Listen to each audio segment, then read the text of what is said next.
We're now on the section C debrief video. There's 40 marks across the two questions, so on a 1.8 minute per mark, that's about 72 minutes. We'd allow for the whole of section C, so 36 minutes for each question. Now don't feel obliged that you have to do the questions in order A, B, C, D, E.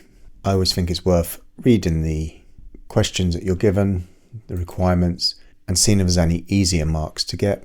Here we've got an ROI calculation for each division, and then we need to state whether or not each manager reached their target. Don't forget that second bit. Calculate the residual income for each division and briefly comment on their performance.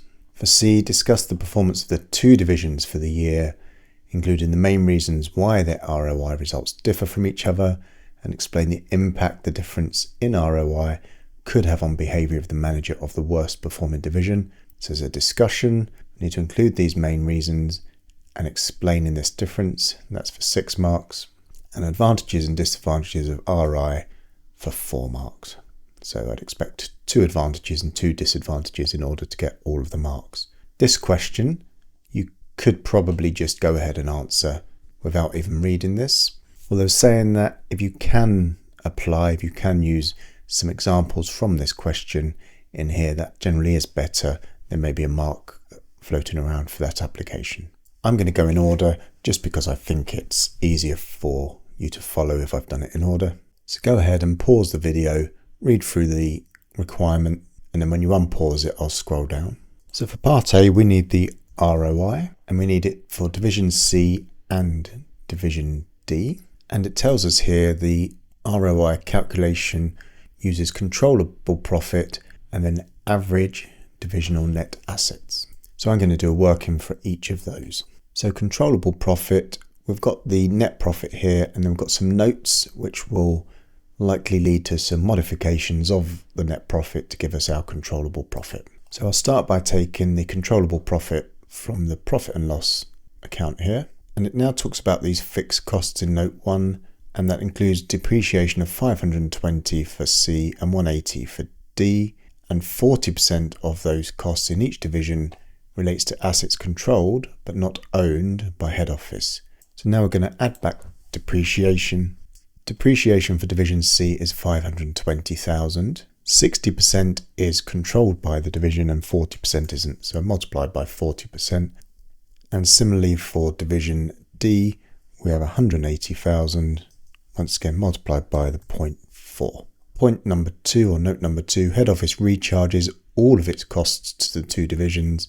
These have been included in the fixed costs as 750 for C and 590 for D. Once again, those are not controllable, so we'll add back head office costs, and they are just exactly as we're given there. And notes 3 and 4 are not related to controllable profit. So now we've got our controllable profit. Next we need to find the average divisional net assets.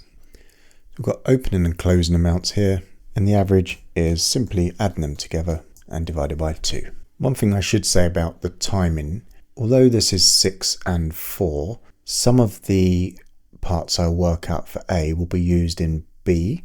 So I'm actually seeing this as a 10 mark question, so I'm allowing myself 18 minutes to do both A and B together. You might have looked at note 3 and wondered, should you be doing an adjustment to the divisional net assets? They're obviously using a different approach in terms of their depreciation, one using straight line, one using reduce and balance, but we haven't got enough information to make them a like for like comparison. So we can't do an adjustment here, but the reason this is here is so we can make a comment on it later. So for the ROI, it's simply the controllable profit divided by net assets and done as a percentage. So we've calculated the ROI for each, and did each manager reach the target? So that's all of part A done. I like to highlight the answer because I think it helps the marker see exactly where the answer is. If I had one of these incorrect, then they'd be able to backtrack through the spreadsheet to find out where I went wrong. So part B, we're finding the residual income. The controllable profit we've already worked out above. The net assets we've also worked out above. So the imputed interest is at 12%.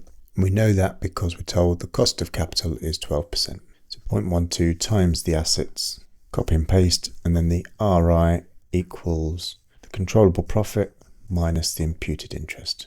That follows through with what I said earlier. The speed of getting the answer for RI and the 4 marks, we benefited from some of the calculations above. So that's almost there. We need to briefly comment on performance. I don't like this. I don't like that they've got a spreadsheet where they want us to comment. I think it should be in a word processor. Something like this, a no or a yes, that's fine. But a comment, I think, in the actual exam would probably be separated out. For my comment, I've stated the fact RI is positive for both divisions, and what that means, that indicates they're creating income in excess of the cost of capital, which is desirable. What's the implication? This means both managers may receive a bonus if RI was used as a performance measure. And you'll remember from your read through of the question, they currently use ROI and they are considering RI to discourage dysfunctional behaviour. So on to C, this is for 6 marks. We need to discuss the performance of the 2 divisions for the year, including the main reasons why ROI results differ from each other, explain the impact the difference could have on behaviour of the manager of the worst performing division. Now when you do this, you'll get a model answer.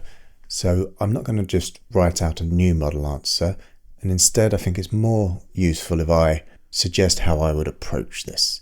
What a lot of students do is they read the question and then they just try to answer it without any real strategy behind that. And my suggestion is to flip it around. Look at the mark allocation. We've got 6 marks.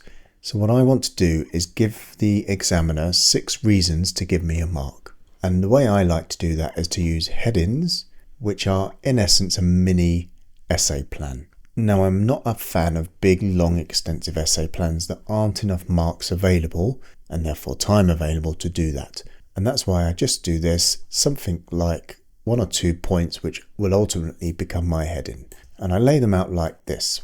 And there's a few benefits of doing this. Firstly, I can then quickly link back to the question to check I've covered all of the things I've been asked. And that's a big error a lot of students make. They answer part of the question and not other parts. So we need to discuss the performance of the 2 divisions for the year. So my approach would be to discuss the performance of Division C, to separately discuss the performance of Division D. And you see how I'm now turning my essay plan into headings, and then I would look at them together, compare the 2 of them. So if I talk about the performance of Division C and I give enough value, then I've got a mark. Division D, another mark. If I can do some sort of comparison between the 2, then I've got another mark. And it tells us why the ROI results differ from each other, and then explain the impact on the manager of the worst performing division. So the worst performing division, we need to go back to here, was Division C. And then some sort of conclusion. Whenever a question has 5 or more marks, there's almost always a mark for a conclusion. When I say a question, I mean a narrative question, not a calculation. I've only got 5 points there and there's 6 available, but I think that's good enough to start with. So now I would start to build up my narrative under each of these points. And like I say, I won't do them all, but I might just do this comparison one because I think that's one we touched on earlier with this note 3. So for example, in the Division C and D comparison, I've put it may be unfair to compare the ROIs of the 2 divisions. Full stop. That's the point I want to make. That won't get me a mark, and I can't leave it there. I now need to explain that statement. But I like this approach where I say something, the point I want to make, which is generally sort of a short, succinct, and then I explain that point.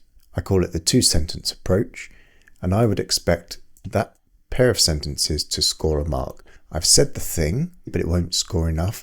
Now I need to tell the marker why I believe that's the case.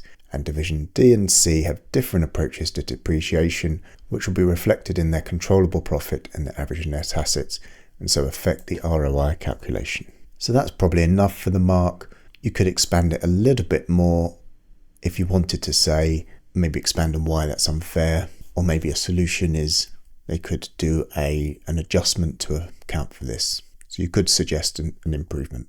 So performance of Division C would be talking about it hasn't met the target, whereas when we're talking about Division D, we say it has. When we compare them, I've mentioned this, but I'm still hunting for my 6th mark, but I think there's another point we can talk about in the comparison. But the other thing I'd be talking about is I would be mentioning that Division C has invested more recently in assets. Newer assets will drag down the ROI compared to older assets that have had more depreciation. So here I've put in Division C has more recent investments in assets. New assets have not been depreciated as much as old assets and so can decrease the ROI. This is one of the issues with ROI. It can discourage managers from investing in assets, benefiting the short term at the cost of the long term benefit. And this could also be the cause of Division C not meeting the 15% target. So now I feel I'm on my way to getting the 6 marks if I make a comment on Division C, a comment on Division D, got 2 comments on the comparison. The impact on the manager of Division C would be a demotivation and what impact that could have, and then some sort of conclusion, and then I've probably picked up all 6 marks that are available. Like I say, I won't do the whole thing.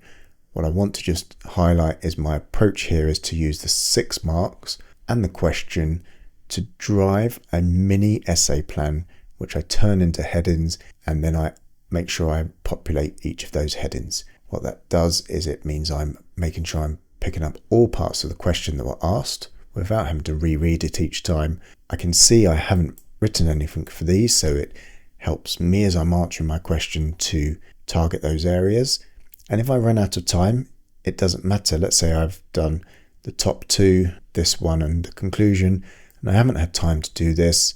That's okay. I would just leave it there because the examiner will see that you intended to do it and will probably work out that you've run out of time. If then later on in one of the other parts of the whole exam, I've got a bit of spare time, I can come back to this and I can populate that without having to try and work out where I was. I've left myself a placeholder so I can then come back and hopefully collect that final mark should I be a bit faster at one of the other parts of the exam. And then finally explain the advantages and disadvantages of using RI to measure divisional performance. 4 marks, I would expect 2 advantages and 2 disadvantages. Again, I'm a big fan of headings. Advantages of RI, disadvantages of RI. They don't have to be difficult. These aren't full answers, but this is the sort of things I would probably be looking to talk about.